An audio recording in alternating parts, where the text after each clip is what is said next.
Bienvenidos y bienvenidas a Life on Mars. Yo soy Alex Teo, fundador de Marsbase, y en este episodio os hablamos de las milanesas de Bertos, el nuevo emprendimiento, el nuevo episodio de la carrera empresarial de Alberto Bonhom, que fuera ya conocido por venderle Instamaki, una empresa de e-commerce, de sushis, uno de los primeros, si no el primer dark kitchen conocido en el sector startup español, que se vendió a Globo y después de su periodo de permanencia en Globo ha decidido lanzarse otra vez a emprender para abrir este restaurante que pretende ser una cadena. También tiene algo de dark kitchen en el modelo de negocio, como bien nos explicará, en el cual yo también he invertido para temas de full disclosure, por temas de transparencia. Hablamos de las dark kitchen, hablamos de los modelos de negocio, pero sobre todo hablamos de lo que es emprender en negocios o en sectores que consideramos poco sexys, algo que tenemos en común con Marsbase, que al final somos una agencia cuando todo el mundo sabe que lo sexy es el B2C, son los productos, son las empresas que levantan capital y, bueno, las ventajas y desventajas que tiene estar al borde de las cosas, o sea, de toda la que es la repercusión mediática y de los focos de atención de la gente. Para algunas cosas es buena, para algunas no es tan buena. Así que hablamos de hecho y mucho de esto y mucho más. También hablamos de algo de tecnología, hablamos de Shopify, porque también fueron ellos bastante pioneros en usar Shopify cuando no era ni tan siquiera estaba en el top 5 de opciones dentro del mundo del e-commerce. Hablamos de monetización, de producto, de branding, hablamos largo y tendido de esto, y sobre todo de negocios offline, que es algo en lo que yo no me suelo meter como inversor y que tampoco solemos tener en este podcast, así que tenemos un soplo de aire fresco y además de Alberto siempre se aprende muchísimo. Os invito también a que veáis su episodio del podcast de ITNIC, un podcast referente para nosotros, para mí personalmente, pero sobre todo porque en ese episodio hablan mucho más de lo que son las unit economics, la parte de números, que es algo que no solemos tratar en el podcast de Marsbase, porque francamente no tengo ni idea ni interés en tratarlo en este podcast, ya que ellos lo hacen muy bien, mucho mejor de lo que podría hacerlo yo. De aquí he decidido centrarme en otros aspectos de la operativa, del cómo hacer las cosas, del bootstrapping, del levantar el capital, en los casos que haya que hacerlo, de tecnología, de fichar liderazgo, cultura empresarial, etcétera, etcétera, etcétera. Así que sin más dilación os dejo con Alberto. Adelante. Pues sí, aquí grabamos en Zoom, así que bienvenido, Alberto. ¿Cómo estás? Buenos días. Gracias, Alex, por tenerme aquí. Hace un poco raro en castellano contigo, pero bueno. Exacto. Ahora, justamente que hablábamos del tema de podcasting, Focaterra lo grabamos, el podcast que tengo con Marc Collado, ¿no? Lo tenemos en Zencaster.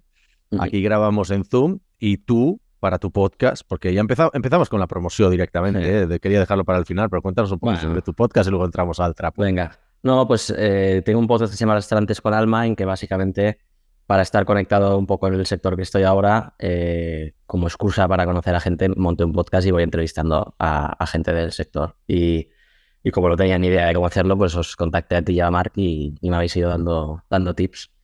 Y te preguntaba qué programa usáis y, coño, el que me recomendasteis, pues lógicamente. Ah, vale, o sea, lo estás grabando con Zencaster también. Sí. Vale. Bueno, lo de podcast al final es una buena excusa para conseguir no solo una audiencia para tu producto, sino que también para hacer networking, ¿no? O sea, te permite entrevistar gente a la que de otra manera probablemente no tendrías el acceso, pero es verdad que genera una serie de situaciones bastante cómodas, como es la de hablar en otro idioma. Sí. Tú y yo hablamos en catalán, con Marc hablo en catalán por el podcast en catalán, pero gente con la que hablo en catalán o castellano tengo que entrevistarlos en inglés, se me hace súper raro. A ti también te pasa, ¿no? En tu podcast, ¿qué? Sí, porque al final, pues obviamente los primeros invitados tiras de gente que conoces y entonces hay este lío de idioma a veces. Y luego ya sí que es verdad que cuando, como tú dices, pues es la excusa para atacar a puerta fría por LinkedIn de hola, tal, tengo un podcast, he entrevistado a tal y tal, ¿te gustaría venir? Pues ya ahí como es en frío, pues hablas en castellano directamente y no pasa nada, ¿no? Pero sí que es verdad que en los primeros episodios que son amigos y conocidos, pues joder, al principio a veces era raro. O sea, al principio se hace raro no solo por el tema idiomático, sino porque también hay la falta de experiencia. O sea, yo escucho los primeros podcasts que grabé yo y aunque llevaba casi 10 años entrevistando a gente en Startup Grind, no tiene nada que ver. Un podcast, claro, no ves la reacción del público, es muy frío, ¿no? Entonces estoy acostumbrado a leer la audiencia y en los podcasts era como tengo que hablar en la cámara, ¿dónde miro? Me miro a mí mismo, miro al invitado, miro a la cámara. A mí está pasando ahora mismo también. Está pasando eso. Ahora que lleváis una decena de episodios, ¿no? Más o menos, llevar más o menos... 20. 20. Creo. Ahora he parado unas semanas para descansar un poco, pero Pasa a buen ritmo. Sin embargo, te estrenaste en el mundo del podcast. Bueno, probablemente creo que ya habías hecho alguna otra entrevista por ahí en podcast un poco más menor. Recuerdo haberte escuchado en alguno, pero el grande fue el de ITNIC hace poco, ¿no? Que estábamos comentando ahora. Cuéntanos cómo fue, porque creo que es un momento transformacional y va a aparecer en el podcast más famoso probablemente de negocios que hay ahora en español. No, estuvo muy bien y lo que comentábamos ahora fuera de cámaras, que es gracioso, es, ostras, yo iba con un mensaje como claro a dar, porque era como mi learning, ¿no? De, oye, las dark kitchens no son rentables y obviamente pues ahí hablamos un poco de eso y demás temas y te comentaba fuera de micro que me resultó curioso que bastantes mensajes que recibí luego por LinkedIn era de gente de, oye, voy a montar una dark kitchen, tal, ¿qué consejos me darías? Y era como, hostia, no sé si ha quedado claro el mensaje de que no es rentable, ¿no?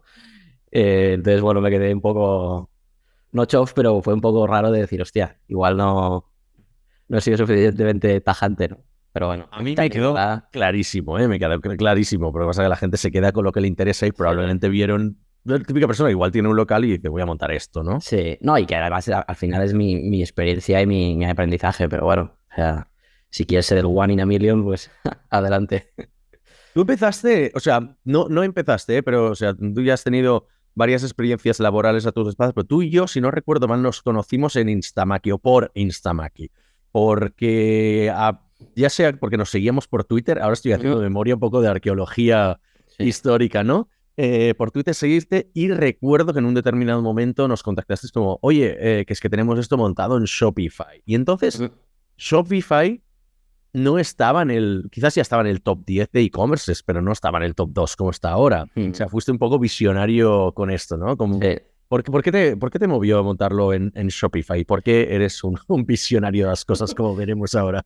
No, porque, o sea, yo al final, o sea, creo que sí, nos conocimos entonces, pero yo ya estaba un poco ya en tu ecosistema, fui a alguna startup que era en físico de estos que hubo allí en el Movistar Center, que está por Plaza Gasolina, creo, no sé cómo se llama. Sí. Cuando estaba en otro proyecto antes de Instamaki, luego me metí a programar, o antes de eso, creo que fue antes de eso, me metí a programar en Ironhack, entonces ya entré un poco en el mundillo este, y ahí fue cuando empezamos Instamaki, que dijimos un día, oye, vamos a montar una web a ver si vendemos online. Hostia, como la tenía que montar yo, pues me puse a mirar y con lo que había aprendido de Ironhack y un poco viendo lo fácil que era el setup en aquel momento versus lo demás, pues sin pensarlo mucho. Tampoco recuerdo comparar muchísimo, no sé por qué. No sé, me pareció más fácil de arrancar que un WooCommerce o un PrestaShop que hubiera en aquel momento. Pues. Vale, porque una de las cosas que tiene Shopify precisamente es esta, ¿no? El setup es fácil. La otra es que todo el mundo te dice es caro, pero es bueno, ¿no? O sea, realmente, claro, la gente se preocupa mucho en las fees, pero dices, hombre, preocúpate tú de vender también. Claro. O sea, claro que te obliga a tener unas unit economics que tengan sentido, pero cuando no tienes que pasarte 25 horas haciendo el setup, ni el mantenimiento escala bien, no sé qué, pues igual te sale a cuenta. O sea, es como Stripe, no es la opción más barata del mercado, sin embargo es un estándar, ¿no? Sí, yo creo que fue más por la calentada o sea, Instamaki, ahora tampoco nos vamos de mal, pero la idea inicial era vender sushi en supers y mientras no negociábamos con nadie dije, voy a montar una web. Y entonces con Shopify vimos, hostia, en una hora abrimos la web y ver qué pasa. El resto, ¿no? Lo que tú decías, pues igual a largo plazo en Economics es más caro, pero ahí el pain era, oye, vamos a abrir hoy a ver qué pasa, ¿no? Entonces, con 2 clics, sin personalizar, sin que fuera la bomba, pues tenías algo up and running versus el arranque de lo demás, ¿no? Que o lo hacías tú y eran horas o pagabas a alguien y eran horas y dinero. Entonces fue un poco eso. ¿Y a lo largo de los años salió a cuenta? ¿O crees que Nunca con otro e-commerce os habría ido mejor a nivel de pasta? No. O sea, yo creo que si el problema es optimizar 0,5% de margen, no hay negocio, ¿no? O sea, al final, si tiene que venir por ahí, yo siempre... ¿no? O sea, al final es un problema de ricos, eso que digo yo, ¿no? Si el problema va a ser la comisión que te pague, te cobre la pasarela de pago o la web, vamos a decir, o sea, es que tienes un negocio de muy poco margen, ¿no? Y el problema es de base, para lo que a mí me gusta, ¿eh? Al final, obviamente, todo se puede hacer. De hecho, te iba a preguntar, porque eso es una de las cosas para las cuales te considero visionario, ¿no? O sea, el tema de Shopify, aunque parezca una broma, nosotros habíamos empezado, de hecho, incluso probamos Spree Commerce, que era otro e-commerce basado en Ruby on Rails, que no tuvo ninguna tirada, e hicimos algún proyecto con eso. Luego nos pasamos a Shopify porque es que realmente nosotros queríamos trabajar solo en e-commerce de Ruby, pero no queríamos tocar ni Magento, ni PrestaShop, ni otras movidas, ¿no? Principalmente pues porque están hechas en PHP y esto está vetado en Mars-based. Pero la otra cosa es que luego, pues eso, ¿no? Creaste la Dark Kitchen, el concepto de Dark Kitchen con Instamaki cuando todo el mundo estaba flipándolo con otras cosas, ¿no? Era momento de eclosión del SaaS.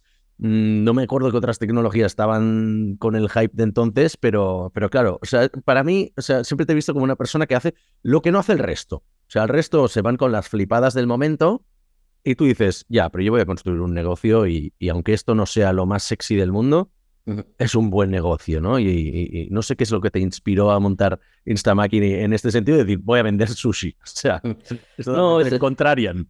Es algo tan tonto como que era un pain que viví yo. O sea, yo cuando trabajaba en banca antes de toda esta vida emprendedora, pues por la dinámica de trabajo teníamos que comer muchas veces en la mesa de trabajo y pedíamos mucho sushi y era una mierda el que había. Entonces fue como, empecé a interesarme por el mundo de emprender, startups y tal, y un poco buscando ideas, entre comillas, pensé, hostia, si es que lo que a mí me está pasando es, tengo la necesidad de pedir comida, toda la gente que curra conmigo pide comida y nadie está contento con la calidad-precio. Y fue algo tan tonto como decir, oye, si en vez de tener un restaurante que nos manda comida y nos cobra toda su estructura de costes, si solo nos mandaran comida a nosotros, sería o más barata o más buena al mismo precio, ¿no? Y fue tan inocente como eso, que luego con los años vimos que no era tan fácil, ¿no?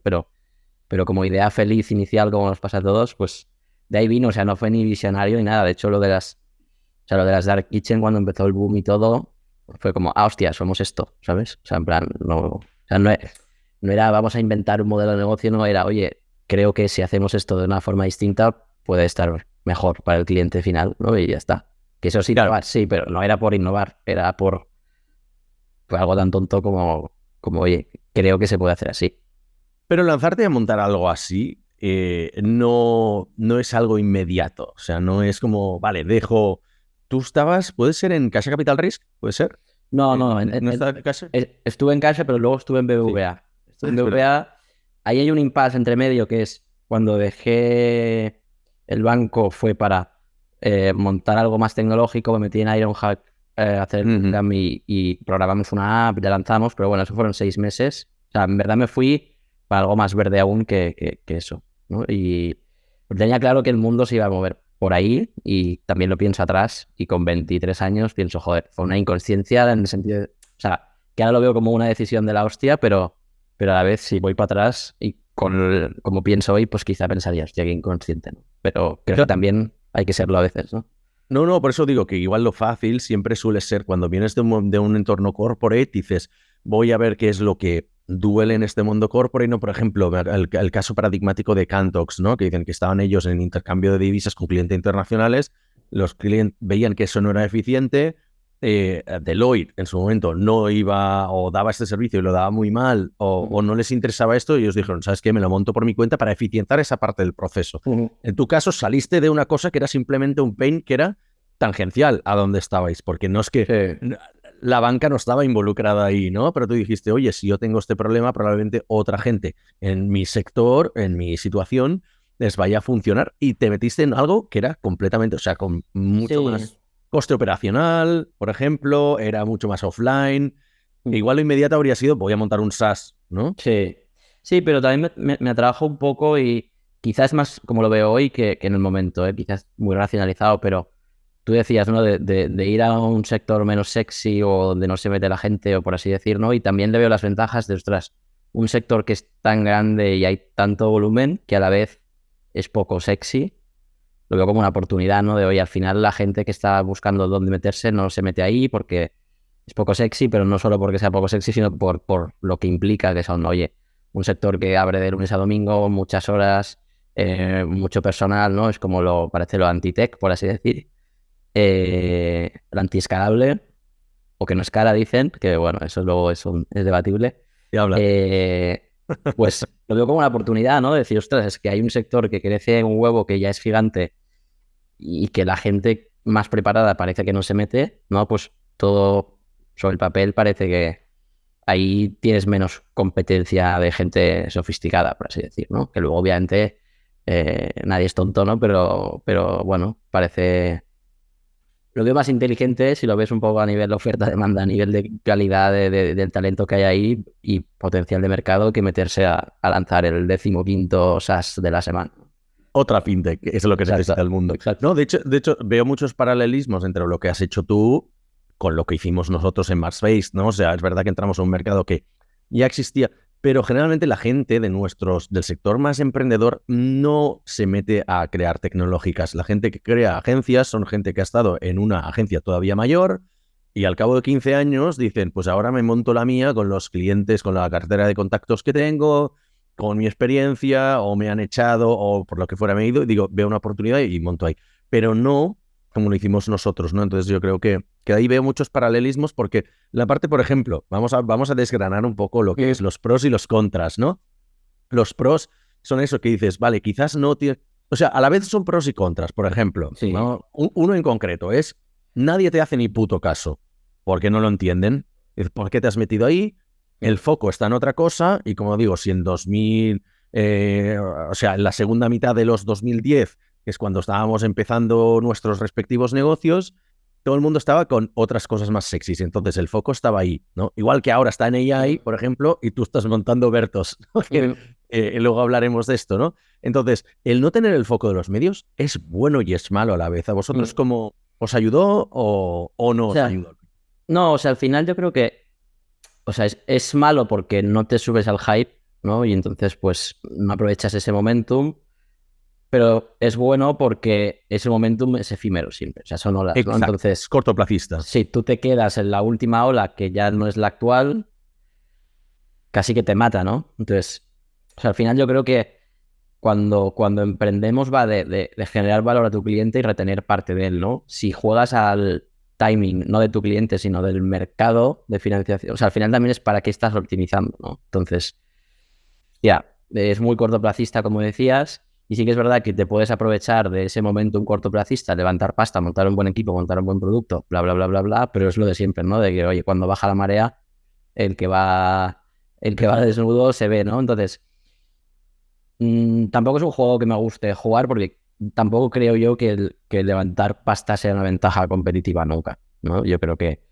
por la experiencia que he tenido en Instamaki, sobre todo, que cuando empezó el hype de las Dark Kitchen y todo esto, ya llevábamos tiempo dentro y de repente apareció gente nueva que levantaba 10 millones, 20 millones, 30 millones y los he visto morir y los he visto ser súper ineficientes, los he visto hacer aberraciones por tener tanto dinero. Entonces, aunque en aquel momento no lo entendía, luego cerrando el círculo, ¿no? Me he dado cuenta que levantar mucha pasta o tener mucha financiación nuevamente, usas eso para suplir problemas que deberías, digamos, atajar para que esto exista a largo plazo, ¿no? Entonces, no solo lo veo como una ventaja, sino lo veo como una desventaja, ¿no? Porque ahora mismo cualquiera que emprenda en AI va a levantar pasta, le van a llamar para eventos, va a salir en el periódico y igual ese tío era muy bueno, pero se desfocaliza, se pone a hacer todo esto porque se cree que es el puto amo, porque le llaman del periódico un tío que no sabe ni lo que es una línea de código, pero da igual.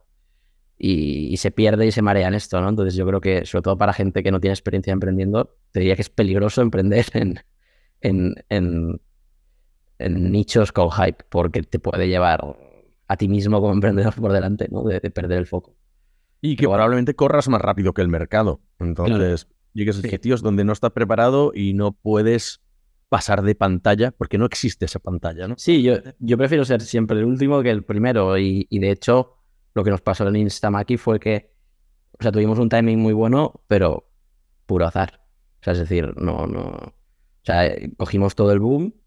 A la vez que fue un timing muy bueno, también lo hablaba el otro día con Jan, con mi socio que lo monté, fue un timing muy malo porque cuando vendimos, después hubo un boom en que todas las agregadoras empezaron a negociar comisiones y ahí es donde hubiéramos sacado margen heavy, o sea, como negocio nos perdimos la ola más buena. Entonces, claro, al final el timing no fue tan bueno, ¿no? Si lo vemos así.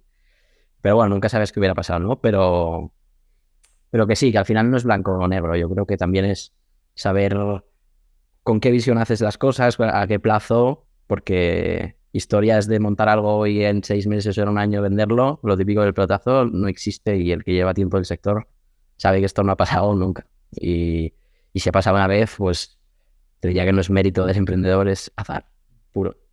Exacto. Otra cosa para la cual el tema de montar negocios sexys puede ser bueno y puede ser malo, en este caso quizás es más malo, es el tema de que tienes que hacer mucha más pedagogía, tienes que evangelizar mucho más, a crear el mercado, Yo sé que explicarle a la gente, tanto a los inversores como a potenciales clientes, como al hiring, ¿no? O sea, igual también nos afectó eso, o sea, el tema, no sé. Sí, era complicado, o sea, claro, sí, por ejemplo, este es un tema, ¿no? Es contratar en un nicho poco sexy, es muy difícil atraer talento, ¿no? Entonces, en Instamaki lo sufrimos un montón y lo que hemos hecho ahora en Bertos es, oye, diseñar un proyecto y un modelo de empresa que se gestione con poca gente y que el talento bueno pues lo hemos puesto desde el inicio. Entonces somos tres fundadores que consideramos que, oye, con los talentos de los tres podemos llevar las grandes áreas a medio y largo plazo y que obviamente lo que incorporemos pues sea más como pasa en los sectores así más tradicionales, que es, oye, cantera, gente que vayas fichando poco a poco, formando, ¿no? Y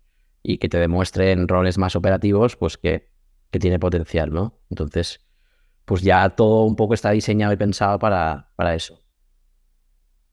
Yo de hecho lo veo como una, o sea, y ahora ya me tiro piedras a mi propio tejado y ya me meto en problemas yo por ti, pero lo veo en la gente de vicio, por ejemplo. O sea, no acabo de entender esa mega ronda que han levantado, que probablemente les obligará a fichar gente que todavía no necesitan, con perfiles que no tienen ningún puto sentido que estén dentro de la empresa y que dentro de 3 o 4 años, cuando tengan que echar a gente, todos van a salir de ahí. Entonces, con el 10%, el 5% con el que se quedarán, esos son los que probablemente tú tendrás en tu empresa y dirás, ¿ves? ¿Quién tenía razón al final? ¿El modelo Bootstrap?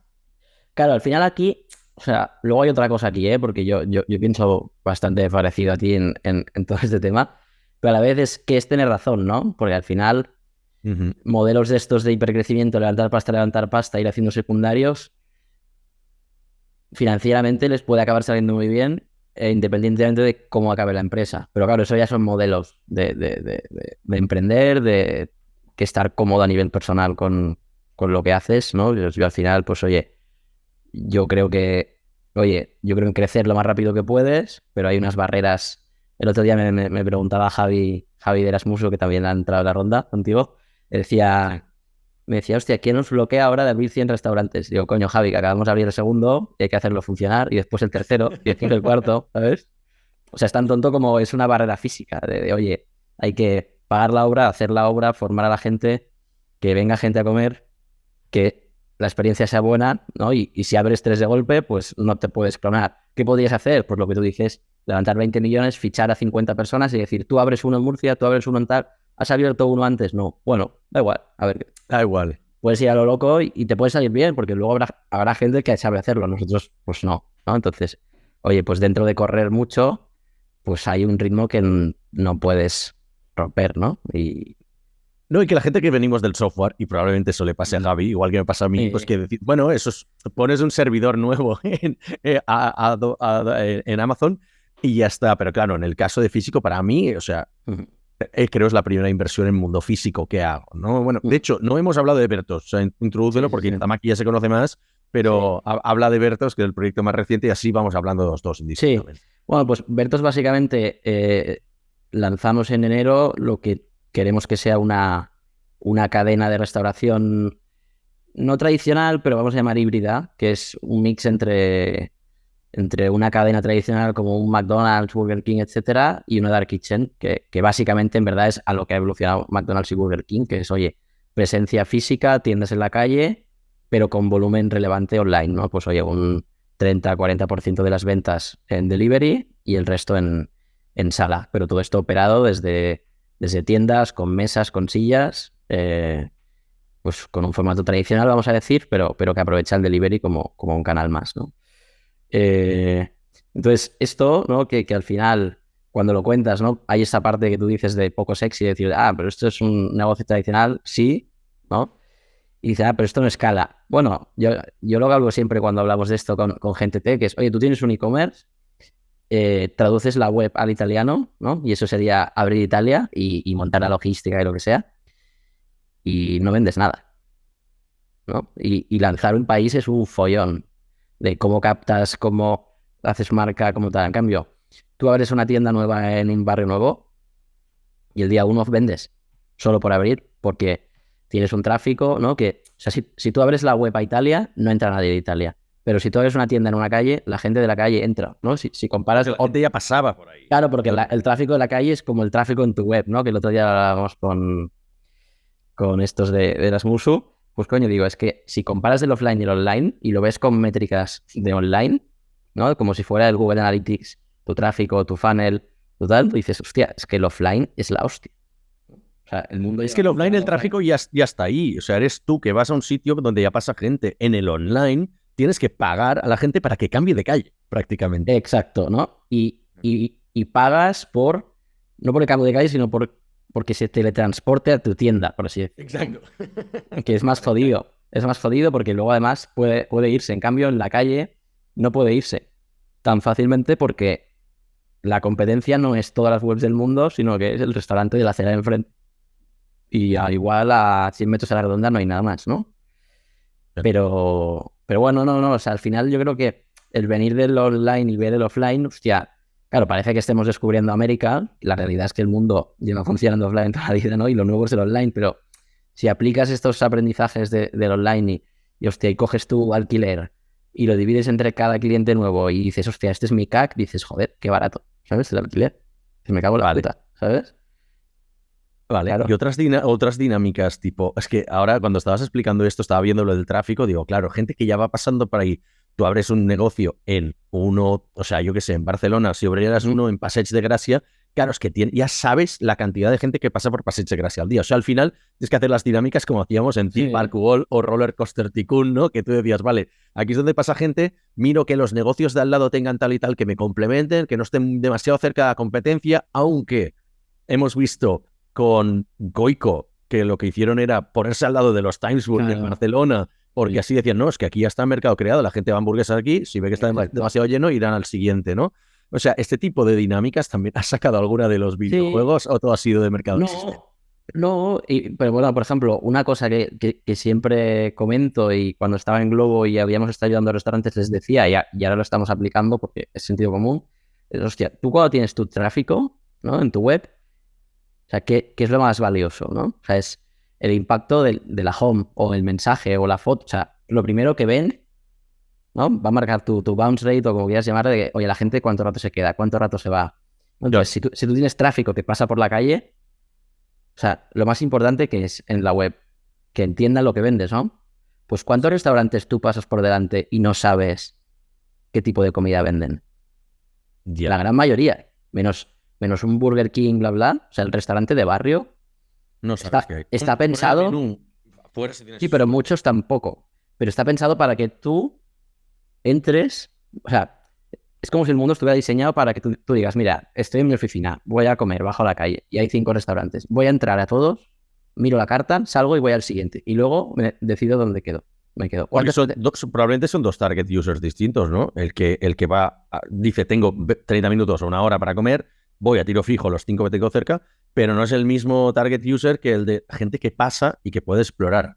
Que eso igual deberían esperar a encontrarse con el típico restaurante que te sale el pesado a venderte, oye, tenemos esto, tenemos lo otro, como en las zonas más turísticas. Sí, ¿no? tal cual, pero no digo ya el pesado, sino... O sea, cuando un restaurante se llama Taquería Manolo, tú sabes que venden tacos y está decorado algo mexicano. O sea, hay cosas como muy orgánicas que sin pensar tu subconsciente entiende, pero hay sitios que no. Entonces yo siempre digo, hostia, lo que yo exagero digo ser cutre, ¿no? O sea, todo el mundo se ría con el típico sitio de fotos de tapas cutres o de la paella tal. Esto tiene que convertir en un huevo. ¿Por qué? Porque tú eres un guiri, vas por la calle y pasas por un bar que no pone nada, ¿tú vas a entrar a preguntar a 6 bares si quieren paella? No, porque el mundo no funciona así. Entonces dices, hostia, si tú en tu e-commerce enseñas tu producto, lo primero, normalmente, coño, tú estás pagando un alquiler, tienes una buena ubicación porque quieres tráfico y no explicas bien, ¿sabes? Entonces nosotros, pues, cartel gigante con el producto, oye, que lo puedes hacer bien, no hace falta que sea la paella cutre, ¿no? La paella adorno. Claro, precio gigante. O sea, Sí. luego paras y piensas, ¿quién hace esto? McDonald's, Burger King, y dices, coño, Y los que más convierten. claro, dices, pues es que no soy o sea, quiero decir, no estoy descubriendo la pólvora otra vez, pero ¿por qué la gente no lo hace? ¿Sabes?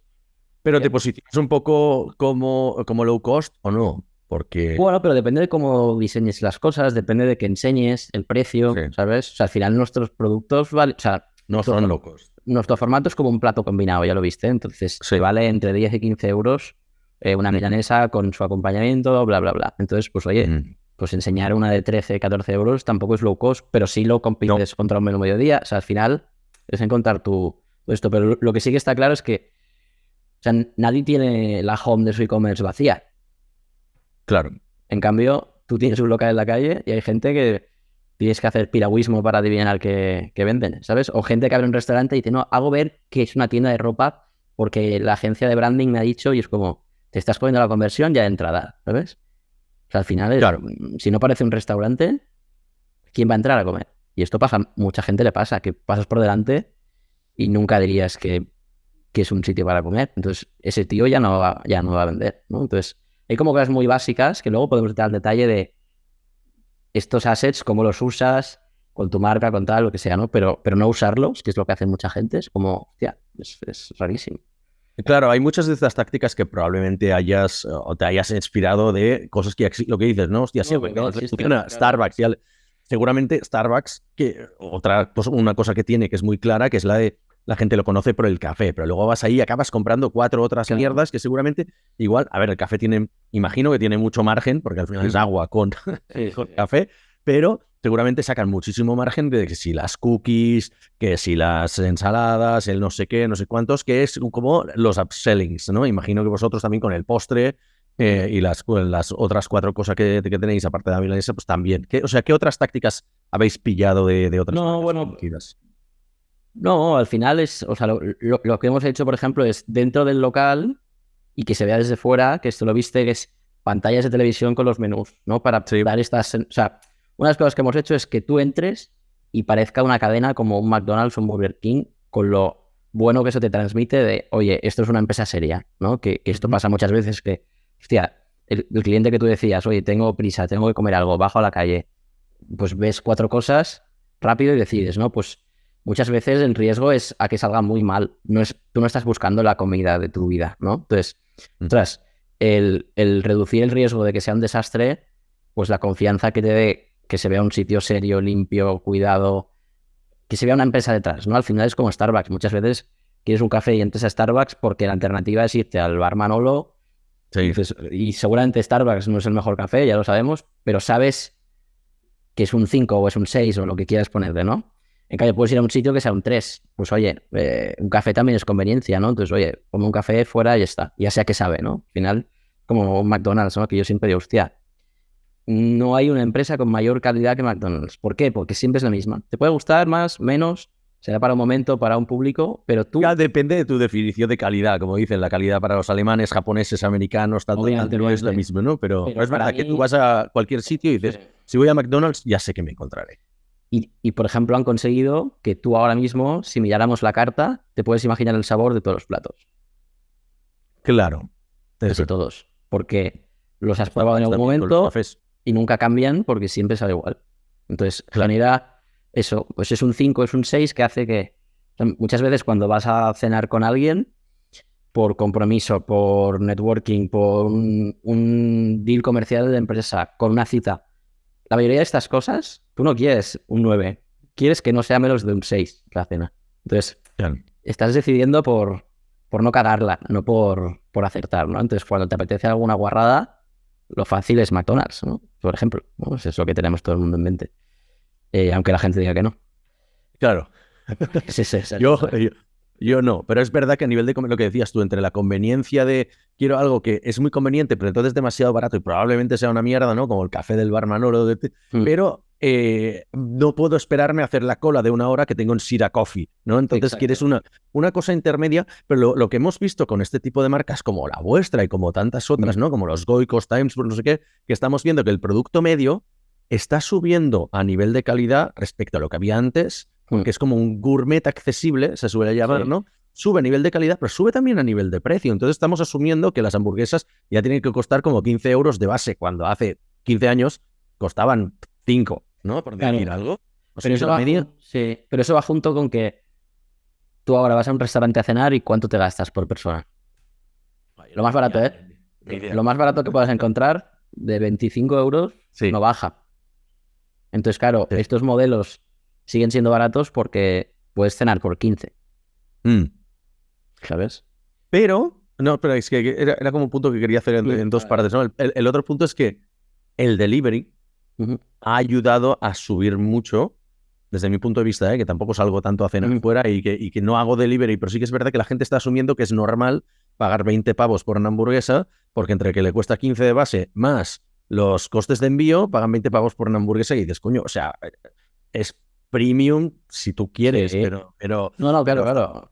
Es que el delivery en verdad es un lujo, lo que pasa es que es un lujo. Lo hemos normalizado. Pero ha permeado en capas de la sociedad que tampoco se puede... Porque ha estado muy subvencionado y aún lo está. Es decir, un restaurante ahora mismo gana mucho menos dinero en un pedido de delivery que en uno de dine-in. Y al cliente final le sigue saliendo más caro, pero no mucho más aún. Debería ser mucho más caro. O sea, al final... O sea, si tú lo piensas es... Oye, quiero una hamburguesa. Vale, ven a buscarla o te la traigo. Claro, te la traigo es coste de traértelo. Ya. Y no te lo están cobrando. Y no es una cesta de 150 euros de ropa online que digas, oye, cabrones, 3 euros de envío lo podéis subvencionar el margen. No, estamos hablando de que tú pides un poke que vale 12 euros y el envío cuesta 6. Ya. Y el profit de ese poke para el restaurante son 3 euros sin delivery. Entonces, si le metes 6, está a menos 3. O sea, muchas de pagar, ¿sabes? Tendrías que pagar, o sea, el mercado tiene que ir a que el cliente pague los 6 enteros. Pero, claro. ¿Y qué parte crees que esto juega la marca? Porque una de las cosas que tenéis en común, estas marcas que han salido, ¿no? En los últimos años, que se han vuelto tan populares, que crean no modelos, o sea, que crean modelo cadena. Creo que no es lo mismo cadena que franquiciado, pero yo no domino mucho este tema. Pero crean modelo cadena, pero te venden como una experiencia que es única, ¿no? Y te venden, pues eso, es que yo no consumo hamburguesas, entonces me viene a la cabeza los Goico, los Steinburg y todo eso. Pero claro, al final tienes 15, 20 establecimientos, o sea, de alguna manera se tiene que diluir el tema de la experiencia, ¿no? O sea, ¿qué papel juega la marca ahí? Bueno, al final la marca es la única forma de defenderlo a largo plazo y la marca la construyes con un mix de experiencia, que puede ser pues lo que te transmite el local, la música, los colores, no todo junto, que eso tú obviamente no vas a pedir nunca una hamburguesa porque el packaging sea rojo, pero todo junto, ¿no? Te transmite unas cosas y a eso lo juntas con el sabor. Y al final, como todos tenemos nuestros gustos, pues tú al final, esto es lo, por ejemplo, que estos debates los teníamos mucho en Globo, ¿no? Que cuando ves el mercado desde un punto de vista de data, como si todo fuera una commodity, la comida no se entiende, ¿no? Porque al final tú decías ahora, ¿no? Hamburguesas hay muchas y ¿no? En Globo hubo un momento que decían, hostia, es que no cabe una hamburguesa más en Vicio. Hay en Vicio, en Barcelona. Y llegó Vicio. Claro. Y no lo entendían. Y digo, coño, porque la gente consume marcas, no productos, ¿sabes? No es tan racional la compra. Entonces, cuando alguien crea un buen producto y genera una marca alrededor, tú no dices quiero una burger, dices vamos a pedir un Vicio.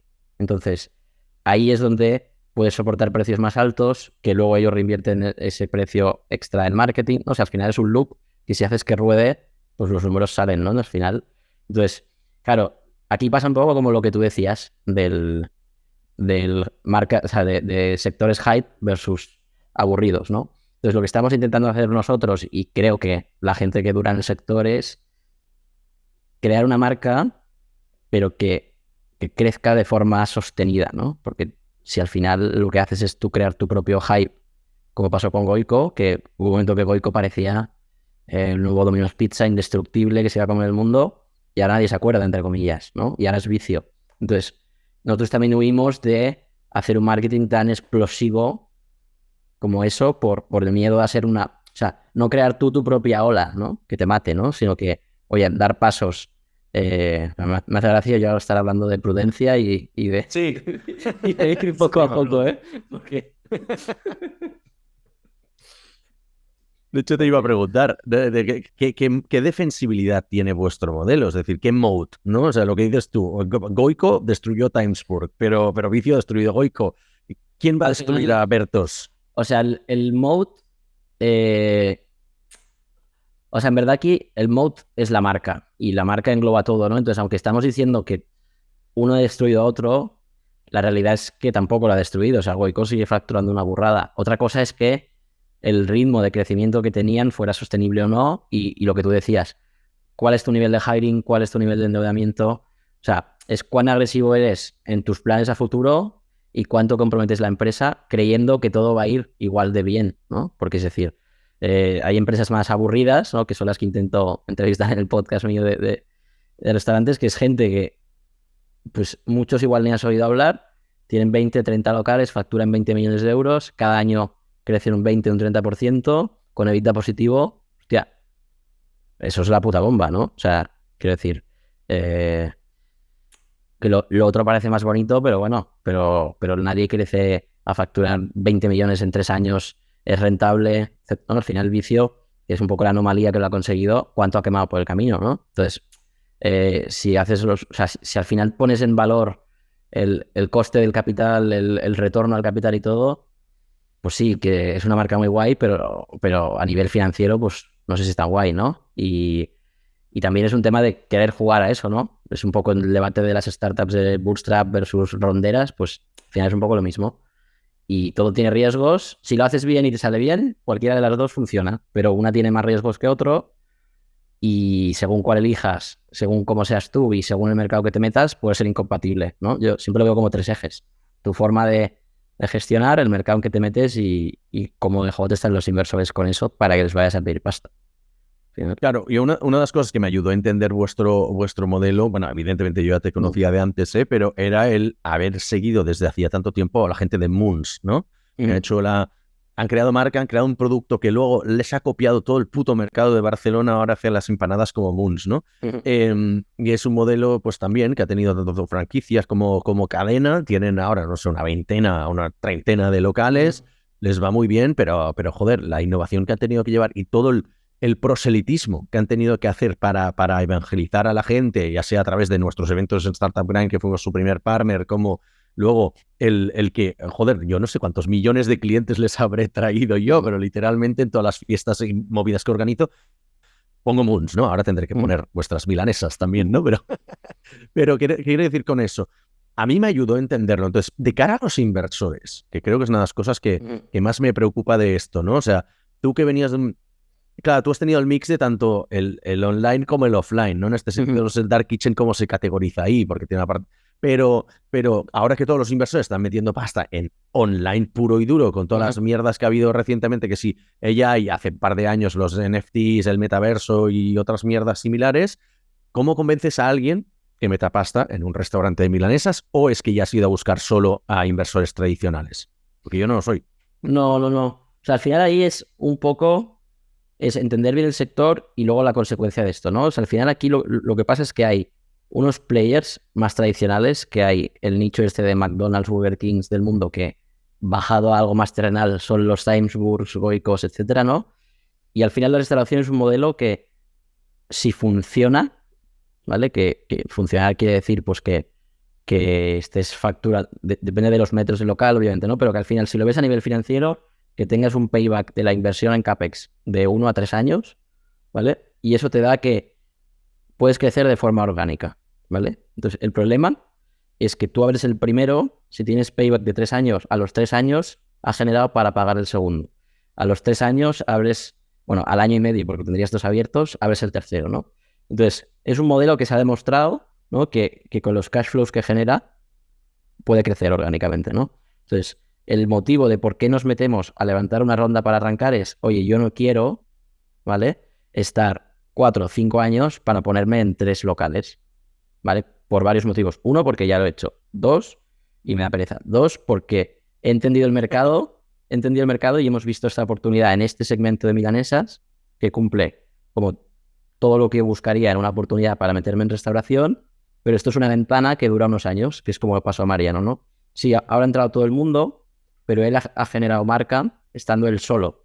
Y ahora tienes empanadas o las Moons, ¿no? O sea, al final la gente no dice vamos a por empanadas. Ya cuando van a Moons te dicen vamos a pedir unas Moons, ¿no? Entonces, Vamos a pedir unas Moons, claro. lo que estamos buscando nosotros es ser los primeros para capitalizar un poco la categoría y ser nosotros quien educa al mercado con el paraguas nuestro de Bertos, ¿no? Entonces, que la gente diga voy a pedir un Bertos, no una milanesa. Y sabemos que van a aparecer más marcas de milanesa que van a ayudar a crecer el mercado, pero por eso queremos crecer rápido para ser el primero que te venga a la mente cuando quieras consumir una milanesa, ¿no? Entonces, ¿esto cómo lo conseguimos? Pues oye, capitalizándonos desde el día 1, tener músculo financiero para abrir los primeros 4 y que estos 4, cuando los pongamos en rentabilidad, dan esta bola, ¿no? De que cada uno te permite abrir uno cada X meses, ¿no? Pero ya lo haces desde una base de 4, ¿no? Entonces, lo que hemos visto en modelos de éxito, tanto heavies de Estados Unidos como los que voy entrevistando en el podcast, es,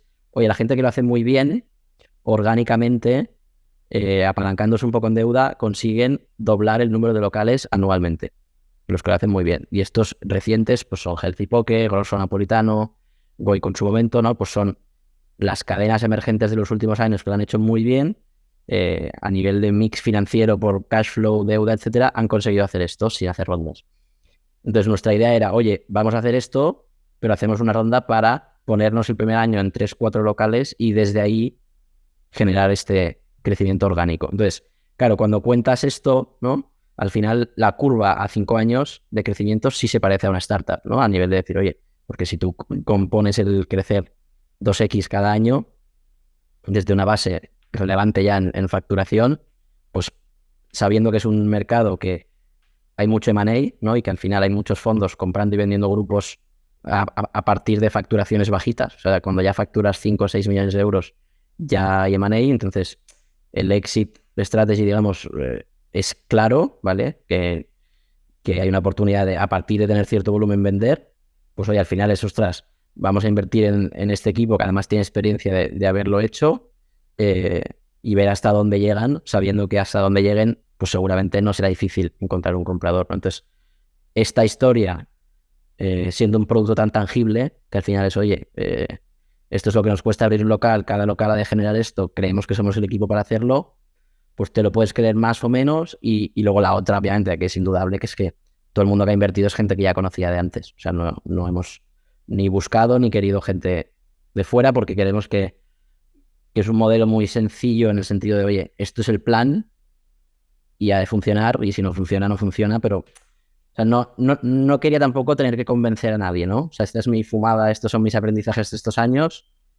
Si te quieres sumar a la aventura, pues oye, encantado, ¿no? Un poco. Entonces al final era, oye, pues si no llegamos a hacer una ronda que nos financie 4 locales, pues hacemos 3 y doblamos desde 3, ¿no? Y ya también hemos puesto una parte de la ronda a los fundadores, porque al final, pues si lo íbamos a hacer igual, o sea, al final, ¿sabes? Y era un poco ir acompañados porque es gente que ya invirtió en Instamaki o gente que nos hemos conocido durante los años y pues lo típico, ¿no? Que pasa de, oye, la siguiente avísame, tal, ¿no? Pues lo que hacemos todos, ¿no? Pues eso ha sido un poco, ¿no? Y también por aquí a modo de también más aprendizajes y por si puede servir, porque en Instamaki buscamos inversores o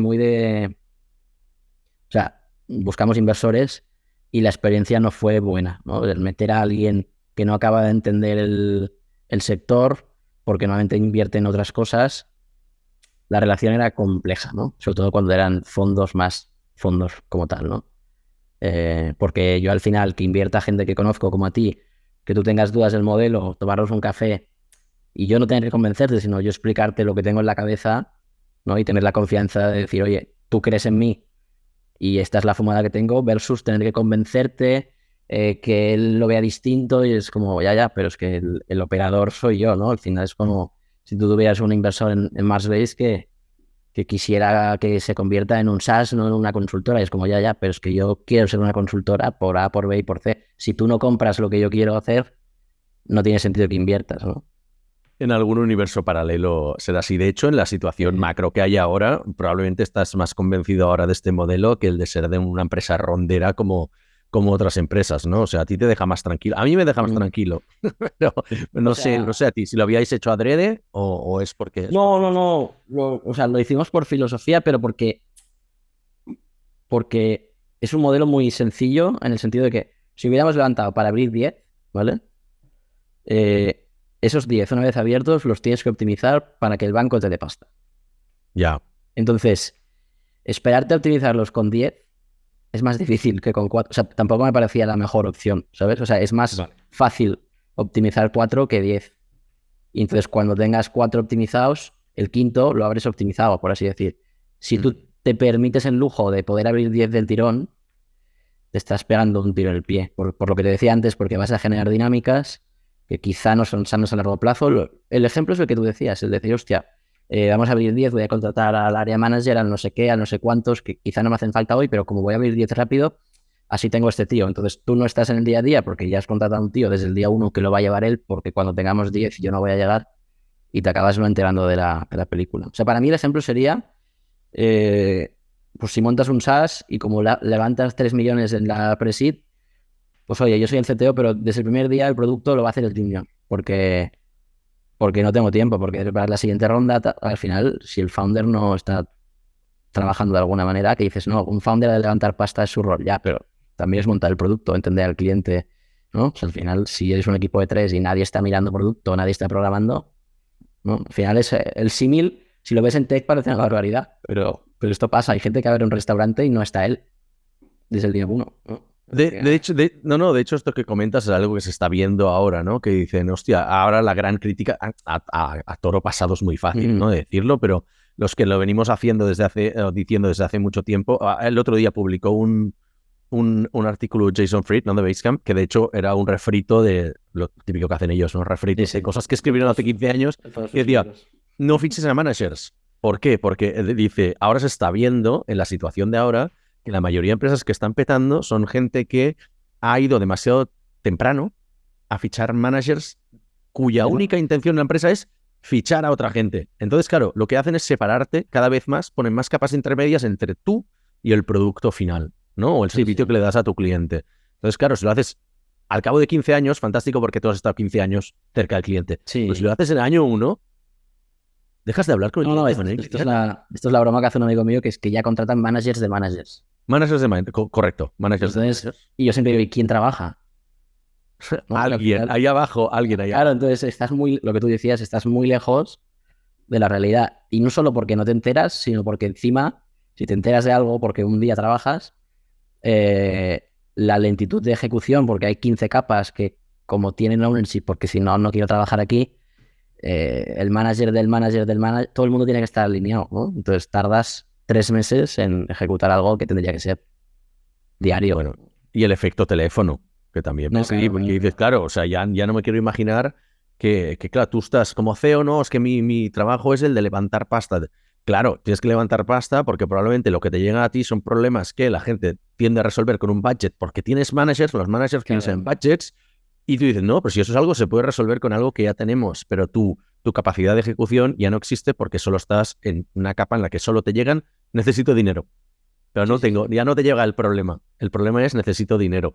Entonces, yo por ahí no lo veo, por eso me gusta vuestro modelo. Y por eso también, ya más a nivel filosófico, es tú que te llega un huevo de deal flow, al final es cuando esta pregunta que me hacía Javi, ¿no? De qué necesitas para abrir los siguientes 100, yo cuando estas preguntas las responden con dinero, digo, hostia, algo no va, ¿sabes? Porque si el dinero es tu blocker, no me lo creo. Porque, hostia, hay muchas formas de solucionar. Claro, cuando tienes todas estas capas o crees que fichando a gente... No, es como, no, es que nadie del equipo sabe de marketing. Vamos a fichar a alguien que sepa de marketing. Hostia, si no haces tú el marketing, siendo el founder y estando en el barro, porque el marketing no es un CMO. El marketing en muchos proyectos es llevar a puerta fría, ir a eventos, o sea, mover el culo, ¿no? Y probar todo. Eso es marketing. Un CMO que venga de una scale-up, ¿tú te crees que se va a ir a probar todos los canales salidos y por haber? No, lo que tú decías, querrá un budget para gastar en, ¿sabes? En lo que le ha funcionado en otra empresa. Entonces, tía, dan vértigo estas cosas, pero bueno. Vale, de hecho a nivel filosófico, o sea, que ya llevas 2 empresas más o menos en el mismo sector, ¿no? O sea, la tercera también va a ser de esto. Ya sé que no tienes nada en la cabeza, pero ¿crees que te vas a encasillar en esto? ¿O sí, yo creo que sí. ¿Te gusta, sí. ¿no? O sea... Sí, y es un sector que por un lado me apasiona como consumidor y luego también, hostias, vas conociendo cada vez a más gente y mola, ¿no? Esta sensación de estar en el ajo, de conocer a todo el mundo, de compartir. Luego también estamos consiguiendo bastante meter mentalidad startup al sector en el sentido de, hostia, Claro. esto era impensable hace 10 años que dos competidores se conocieran, se contaran los entresijos, ¿sabes? Y ahora estamos pues con toda esta generación de gente más joven o menos old school, coño, montando cenas, juntándonos todos, gente que lleva compitiendo 15 años que no se habían visto, pues yendo a cenar, contando, oye, yo he hecho esto, yo he hecho lo otro, guau, yo fui aquí, la cagamos, yo me estampé en esto, hostia, y el valor que se genera, ¿sabes? Piensas, hostia, es brutal. No había caído en esto y realmente es otra de las cosas que entonces tenemos en común, ¿no? Porque yo siempre digo que nosotros montamos una agencia con el ADN de una startup, ¿no? Aunque nunca nos hemos llamado startup, ¿no? De hecho, hemos tenido que, por activa y por pasiva, decir, no somos una startup, pero todo el mundo nos sigue llamando startup. Pero bueno, por alguna cosa lo dicen. Y por otro lado es lo que dices tú. Haber traído este soplo de aire fresco al sector ha ayudado a que, no sé, yo creo que una de las grandes contribuciones que nosotros hemos hecho fuimos de los primeros, no seguro que no los primeros, pero en cobrar por horas. Como agencia de España es imposible, era imposible hace 10 años. Y nosotros, por el hecho de tener clientes de fuera, empezamos a cobrar retainer y lo hemos normalizado. Luego ya han venido otros, y seguramente ya había alguien más que lo hacía, pero nosotros éramos como, bueno, muy abiertos. También hemos sido una consultora que ha sido muy media friendly, ¿no? Haciendo eventos, haciendo mucho marketing y no siendo los de traje y corbata de toda la vida y todo eso. Por pequeño que fueras, todas las consultoras eran traje y corbata y hacer lo que quiera el cliente. Nosotros hemos dicho mucho que no. Hemos sido muy orientados a producto. No sé, hemos salido del ABC del emprendimiento dentro del mundo de las consultoras y ha aportado, ha contribuido a renovar el sector. Creo que vosotros también lo estáis haciendo, veo otro paralelismo aquí. Pero ¿tú crees que esto nos viene por el hecho de ser empresas que jugamos más con nuestro capital y que venimos del sector startup y que entonces hemos dicho, creo que nuestro éxito pasa por el desmarcarse de lo que hace todo el mundo? Yo no lo hago por desmarcarme, sino porque, por ejemplo, y por lo de Instamaki, como empezamos sin saber nada, para aprender, pues tocábamos puertas de todo el mundo. Y entonces hubo gente que nos ayudaba y gente que no. Y obviamente, pues te arrimas al que te ayuda, ¿no? Entonces, como he visto que eso funciona, ¿no? Pues ahora que he conocido a más gente, digo, hostia, ya el siguiente nivel no es yo ir a preguntar, sino, oye, vamos a juntarnos 10 y que todo el mundo aprenda, porque si todo el mundo ve que aportando le aportan más, pues la gente se abre aún más, ¿no? Y esto es gente, o sea, que nos lo comenta literal, de decir, hostia, pero ¿contáis todo esto? Digo, sí, es que es como si, no, déjame, no te dejo ver el código porque tal, ¿qué coño? El código no es nada, o sea, el producto es todo junto, no es el código o una receta o un proveedor, es que es todo junto, ¿no? Y al final, si alguien te quiere copiar algo, lo va a hacer igual. O sea, si al final, si alguien quiere copiarte tu producto, coño, se mete en tu, no a nivel de consultoría, digo a nivel de SaaS, por ejemplo, pues te copia todas las features, te pone el fondo del mismo color, pero eso no va a funcionar igual, ¿por qué? Porque lo que mueve luego la empresa es pues el equipo comercial, las decisiones del día a día, la cultura, el talento, ¿no? Eso es la diferencia. El producto, pues la de copycats que hay que petan, pues por obviamente, o copycat que luego lo hace mejor que el original, porque el equipo original pues igual era una mierda. O sea, al final, no. Entonces esto pasa lo mismo, ¿no? Venga, un par de preguntas ya para ir acabando, que ya nos quedamos sin tiempo. Bueno, siempre hago esta pregunta, pero espero que me sorprendas con esto, que es la de ¿cuál ha sido tu mayor cagada tecnológica en alguna empresa y cuánto dinero te ha costado? Cagada tecnológica. A ver, Instamaki seguro que hicimos un huevo porque, o sea, no viene ninguna a la cabeza, pero porque pasaban muchísimas.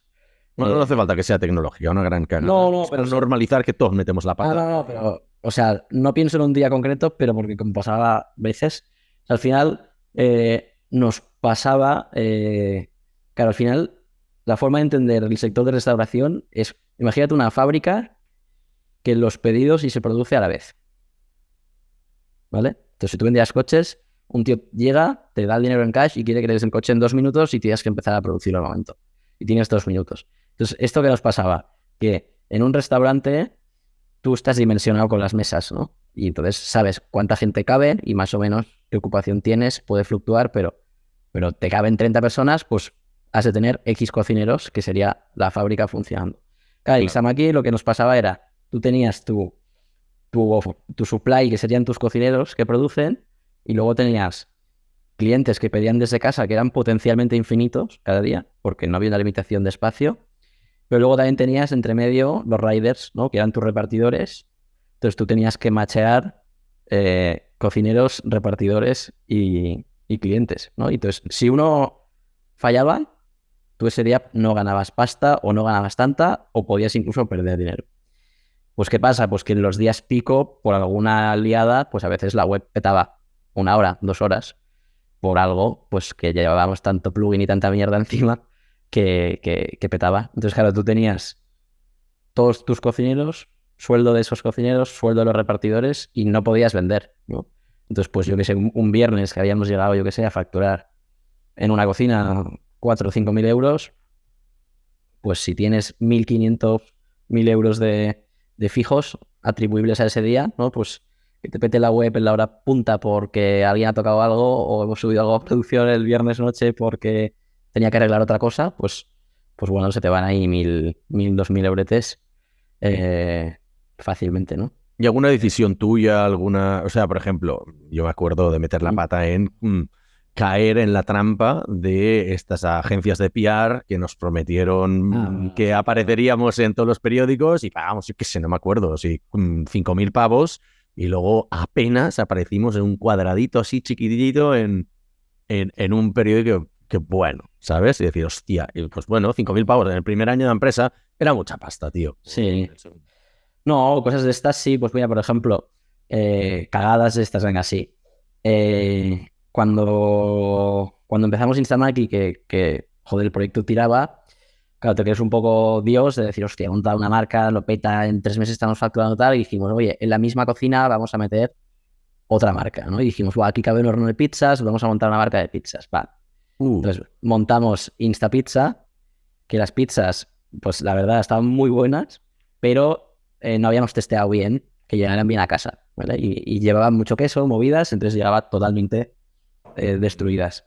Y lo gracioso no es eso, además, sino que dijimos, guau, la otra nos va de puta madre, esta la vamos a hacer bien, decíamos, ¿no? Entonces nos gastamos 10.000 euros en un shooting de las fotos de las pizzas, imagínate. Creo que fueron 10.000 o 5.000, en un momento en que tampoco había tanta pasta, lo mismo que decías. Y luego a los 2 meses cerramos el proyecto porque era un desfoco brutal, ¿no? Pero quiero decir que, hostia, montas todo lean, haciendo las fotos súper mal, con el móvil súper cutres, vendías y dices, va, ahora vamos a hacer otra y la hacemos bien. Te gastas un puto dineral y no vendes nada. Sí, sí. Esta es buena. Espero que los inversores de Instamaki, bueno, ya hicieron pasta en su momento. Sí, no, al final, bueno, de todas estas cosas, sí, la mayoría fallan, claro, obviamente. Sí, sí. Claro. Vale, bueno, y finalmente, oye, ¿en qué podemos ayudarte a ti y a Bertos, aparte de ir? Y yo lo recomiendo, o sea, no solo como inversor, sino que yo he ido. El producto es muy bueno. Para alguien que no le gustan las milanesas, y lo digo públicamente, digo, joder, vienen ganas de probarlas todas, ¿sabes? Tenías que haber estado en tu antiportfolio, no cumplíamos nada. Físico, no te gusta el producto. Pues la verdad es que sí, pero también es verdad que tengo como un cierto track record de invertir en gente que me gusta y que de momento me va bien, ¿sabes? En ese sentido, o sea, veo que todas las que... O sea, sois gente ya probada. De hecho, raramente, creo que solo tengo un par de inversiones que son en primera empresa, ¿vale? Entonces, yo siempre he dicho, yo no tengo los skills para cualificar si alguien va a ser bueno en su primera empresa, pero creo que los tengo para saber si le va a ir bien en la segunda empresa, ¿no? Por cómo hablas, o sea, bueno, hay un proceso de seducción en ese sentido. Bueno, hay menos riesgo, vamos a decir. Tampoco... hay menos... No, o sea, hay más riesgo si la primera empresa ha ido muy bien, la segunda tiende a ir muy mal, porque suelen ir a buscar proyectos mucho más esotéricos, proyectos más de vida, sí, más van a tener cero retorno, exacto. Sí, pero si les ha ido o medianamente bien, o lo justito, o les ha ido mal, tienden a hacer un mucho mejor negocio. Bueno, se aprende más de cagarla que de... Y te focalizas mucho más en lo esencial, lo importante, ¿no? Hacer dinero, en decir, hostia, aquí había encontrado un cierto product market fit, monto la segunda empresa sobre esto, ¿no? Sí. Entonces, bueno, ahí, por eso digo, No, y luego es eso, también la confianza, el que ya tienes el saber cómo cómo hablas, cómo actúas, el ir Sí, hablando del anterior proceso, digo, bueno, en la siguiente entro. yo creo que saber más, o sea, pensando en el emprendedor que no es la primera, es de qué van las reglas del juego, ¿no? O sea, que para ganar tienes que saber de qué va el juego. Otra cosa es que luego, sabiendo las reglas, pues si están jugando cuatro, no, o sea, no siempre ganas tú, ¿no? Pero también yo veo la gente que está totalmente perdida de lo que tú decías, pues centrarse en cosas que no son importantes. Pero bueno, eso es otra historia. ¿En qué podemos ayudar? No, pues oye, que venga la gente a probarlo y poco más. Al final esto es vender comida, vender felicidad y que nos prueben, básicamente. No tiene más. No hay plan de dominación mundial, de momento No, es... solo los tenemos en Barcelona. Sí, de momento sí, pero bueno, estamos trabajando en ampliar. Muchas gracias por tu tiempo. A ti, Alex, por tenerme aquí, me hace ilusión ser el entrevistado después de tantos capítulos, escuchándote tantos años. Hasta la próxima, chao. Hasta luego, chao, chao.